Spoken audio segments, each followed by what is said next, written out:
We're continuing to track Thanksgiving travel impacts. Frost and fog now the main impacts. I'm ABC 10 Chief Meteorologist Monica Woods. Finally, the big active weather is starting to wind down, and now we turn our attention to some cold and foggy conditions. In-depth forecast can always be found on ABC 10 Plus. Make sure you download it wherever you stream on TV. It's live, local, and always on. It has been very busy on ABC 10 Plus recently.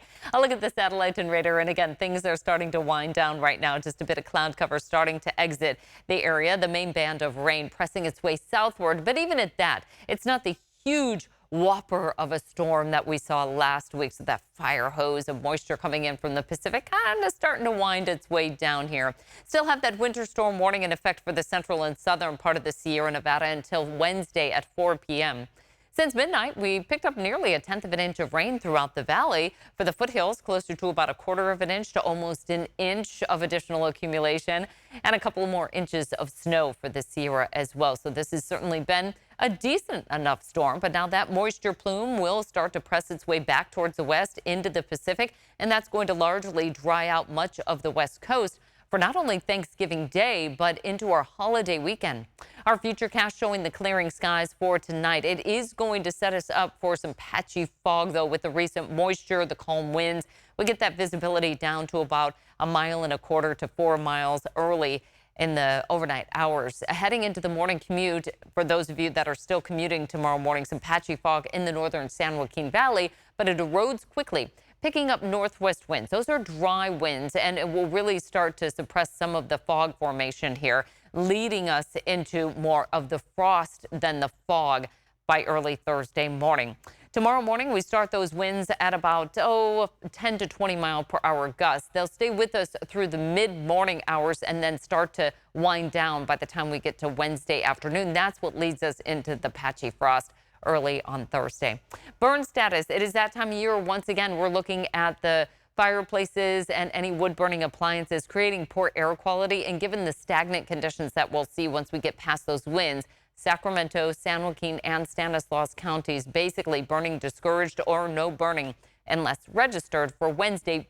Pretty likely we'll see that continue even into the holiday. Timeline shapes up like this. On Wednesday, we have the patchy fog, then breezy conditions through the mid-morning hours and early afternoon.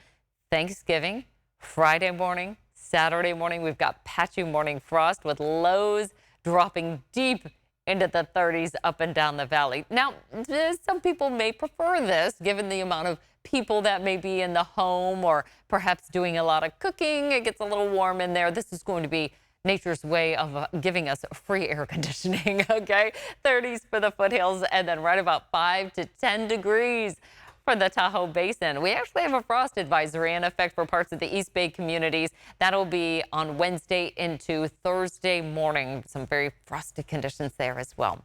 Lows over the next 7 days really don't warm too much. We stay in the mid to upper 30s here. Once we get past our Wednesday forecast, temperatures will really plummet.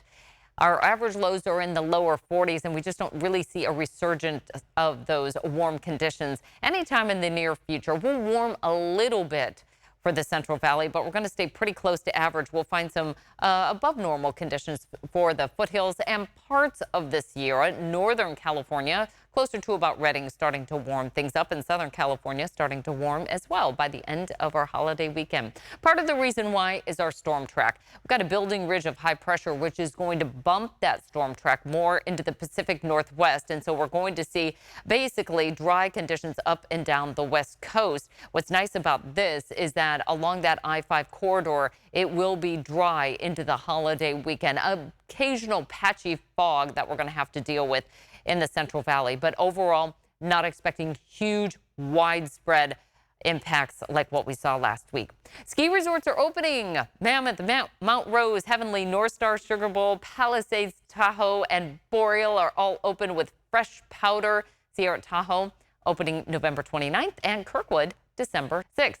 This is what it looked like up at Palisades Tahoe. Some fresh video coming into us, and people are really enjoying the fact that they've got fresh powder and the ability to ski into the Thanksgiving holiday. Always a treat to get those resorts up and open and online before that holiday.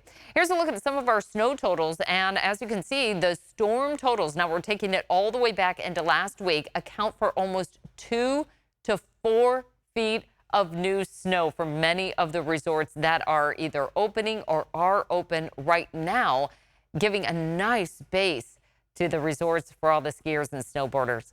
Rain totals, upwards of almost 3 inches of rain through much of the Sacramento Valley. Stockton and Modesto, not as much rainfall, but decent enough given that November is kind of the time frame where we start to bring in more and more rain in the forecast. Our statewide precipitation looking good. We're still just looking at the raw numbers right now. Obviously, much more rain in Northern California than Southern California, but not too far off the average. I mean, we're only about 1/4 of an inch behind for Palm Springs. Modesto, Stockton, for all intents and purposes, are right about average.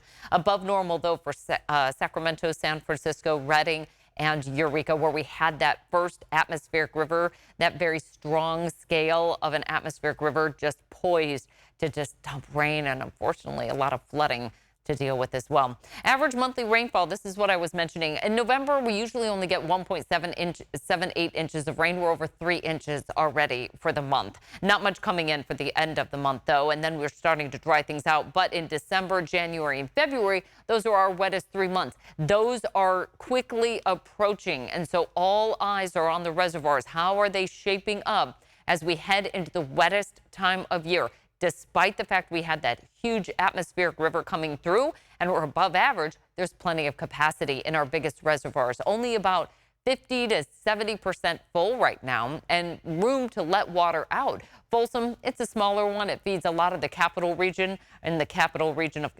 Sacramento. We're at 35% full and 87% of average. As we move our way southward, this region got hit a little bit harder with the second atmospheric river, but reservoirs still looking great. We're only about 55 to 75% full, plenty of capacity to draw in some of the snow melt that will eventually happen from all the snow that we got, and we'll be able to save it for the dry summer months. Oroville, the runoff impacts, you can see, look at this blue line right here. That indicates this current year, and look at the sharp increase that we saw from just one atmospheric river that came through. We added a little bit of additional totals to that. We're still below that 2023-24 line, but for all things considered, 2023-24 was the second wet year for us. So the fact that we're starting off like this, we're looking really good for a third potential wet year on record. Satellite and radar showing the plume of moisture again starting to press its way southward. It's kind of fizzling out as it does so, but we are 2 days and counting until Thanksgiving. So all eyes on the travel conditions here. 24 from the winter solstice, 29 from Christmas Day, and hard to believe, but we're 36 days away from 2025. A look at California's highs. Well, we looked at those lows, and we know it's going to be a cold start to the day, but highs will be in the 50s and low 60s for Northern California for Thanksgiving. Along the coast, we'll be in the 60s to near 70, and then some 70s sprinkled in there for inland areas in Southern California. Holiday travel, the big travel days are quickly approaching. The worst time was actually this afternoon into tomorrow for driving. Best time is going to be Thanksgiving morning. So if you still can adjust those travel plans, it might be beneficial to do so. Flying, it's going to be Thanksgiving morning, the best time, as well as Sunday morning. Once you get past those early morning flights on Sunday, though, it is indicated that it's going to get really the volumes are going to be really tight there, and it's going to be tough travel for flying. Worst time is going to be all day tomorrow, so Wednesday's a tough day for us. National highs, we got some cold air moving in for Thursday. We're only at about 13 for Bismarck. Got 20s and 30s through the Intermountain West, right around 35 for the Great Lakes, 40s along New England's coastline. As we head our way south, much better conditions, especially throughout the deep south and Florida. Highs are in the low 80s, and we already mentioned what's going on here on the west coast, but the desert southwest Phoenix up to 75 degrees. Now, in terms of the precipitation, we do have our system sliding its way east, so Denver is going to get hit with the snow for tomorrow. We see some of those showers continuing through parts of the Midwest and the Great Lakes. Now, that's going to stretch its way into New England for Thursday for Thanksgiving Day. Showers expected Friday for the Sunshine State. Upper Great Lakes, some more snow coming in on Friday, and then this weather system once again slides its way right through parts of the Midwest and will eventually make it towards the East Coast for Sunday, a big travel day. Likely cooler conditions continuing for the eastern half of the country for the first week of December, whereas the West Coast likely warmer and drier for the first week of December. It's kind of nice to dry out. Got a lot of storm cleanup here. 30s expected for the Sierra for tomorrow, with 50s for the foothills for our Wednesday. Highs in the 50s and low 60s for the coast. For the inland areas in the valley, highs in the 50s to near 60. And again, dry for the holiday weekend. Saturday and Sunday should be great for the mountains to do skiing, snowboarding, or just be a lodge person. Sit with a hot cup of cocoa and watch the action down the slopes. Highs in the 50s and 60s for the foothills and 50s and 60s along the coast. Our 3-day forecast for the valley, highs will stay in the 50s, but those lows are going to be in the 30s. That will be a cold start to our Thanksgiving morning. Highs are very consistent over the weekend and into next week. We'll warm just a little bit, but overall staying pretty close to average. And again, a very dry 10-day forecast.